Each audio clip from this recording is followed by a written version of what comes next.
नमस्कार.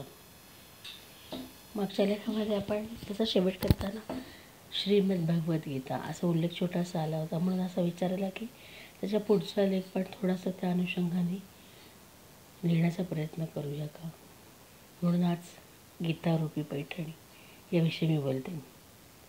स्त्री सौंदर्यामध्ये पैठणीची मौशार रेशमी स्पर्शाची जोड आणखीनच भर घालते. आपल्याला माहिती, एक रेशमी कविता म्हणजे पैठणी.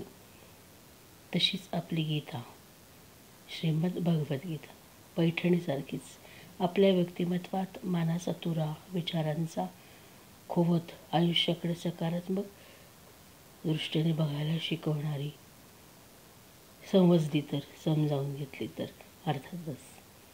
साज शृंगार पैठणीशिवाय अपूर्णच.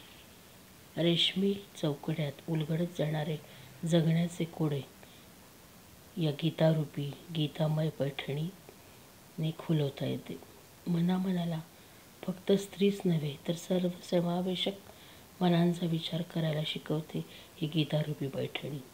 जशी पैठणी एका पिढीकडून दुसऱ्या पिढीकडे संक्रमित होते, तशीच ही गीता रूपी पैठणी, गीतामय पैठणी आपण म्हणूया, ही गीतामय पैठणी एका पिढीकडून दुसऱ्या पिढीकडे तर जातेच, पण ती कशी आहे तर कालबाह्य आहे, कालबाह्य न होणारी आहे. पैठणीला बांधणारे रेशमी धागे एकात एक गुंतत पैठणीचा साज सजवतात. तशीच ही गीता माता, गीता ही गीता भगवती आपण म्हणूया, ती अनेक विषयांना स्पर्शून जाते.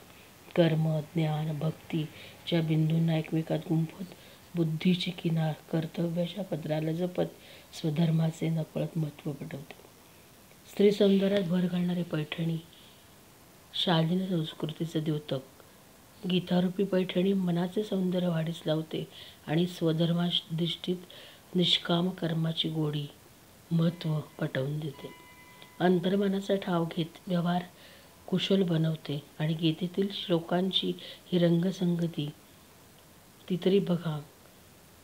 एकूण 18 अध्यायांमधले एकूण 700 श्लोक, त्यातील प्रत्येक अध्याय म्हणजे गीतेचं मन आपण मानलं, आणि अध्यायांमधील ते योग म्हणजे गीतेचं हृदय, आत्मा, आणि गीतेचे श्लोक एक वेगळ्या रंगामधला, वेगवेगळा आपला रंग घेऊन येतात. गीता ही साक्षात भगवती. 700 श्लोकांचे रंग या गीतारूपी पैठणीत फेर धरताना दिसतात. गीतारूपी पैठणी भगवंताचे महावस्त्रच. वाट चुकलेल्या लेकराला जशी आई भेटल्यावर वाटते, तसेच गीतारूपी पैठणी मिळाल्यानंतर किंवा समजल्यानंतर कृतकृत्य वाटत असावे. अर्थात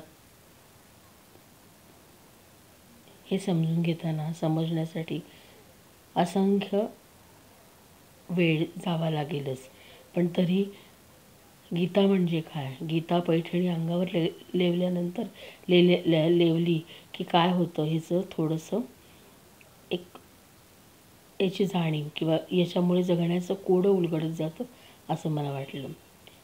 मनातील भीतीला दूर सारत आत्मबळ वाढीस लावतात हे गीतेतले श्लोक. मोहग्रस्त ते मोहनिग्रही बनवतात ते गीतेतले श्लोक.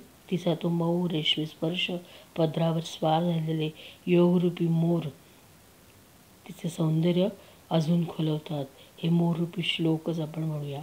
भक्तांच्या भक्तीची किनार असलेली श्रीकृष्णाच्या आवडत्या मोरपंखी नक्षीने सजवलेले श्लोक पदरावरची समानता दर्शवतात.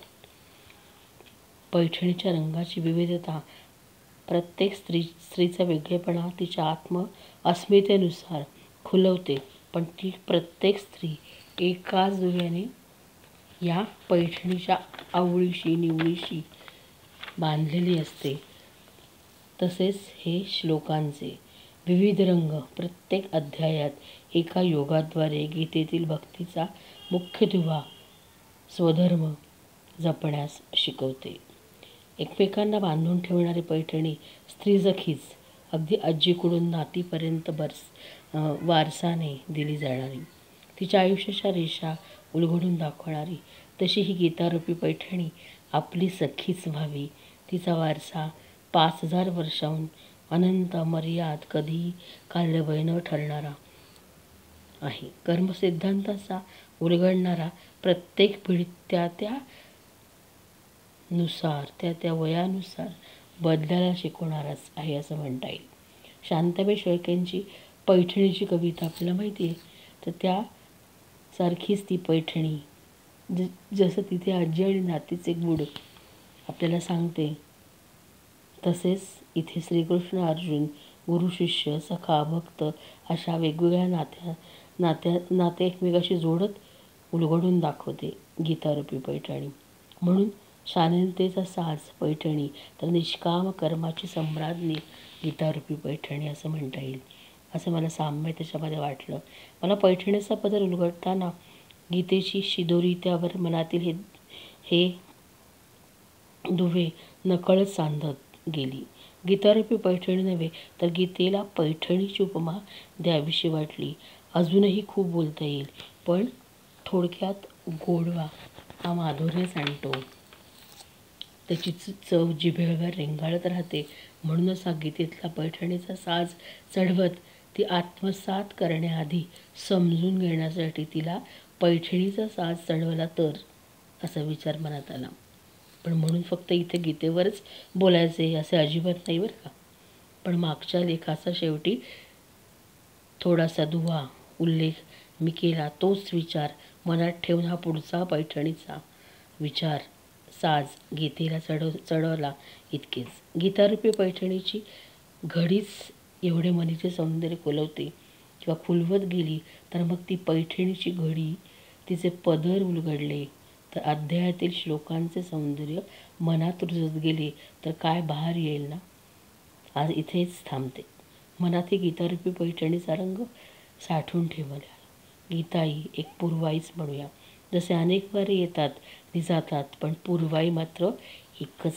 तसेच या गीतारूपी पैठणीबद्दल बोलता येईल की जी कालातीत चिरंतन पैठणीसारखीच गीतारूपी पैठणी ही संग्रही हवीच, नाही का. मग असं म्हणावंसं वाटतं की कधीतरी ही पैठणी मी धरते उरी कवटाळून, मऊ रेशमी स्पर्शामध्ये श्रीकृष्ण भेटतो मला जवळून. धन्यवाद.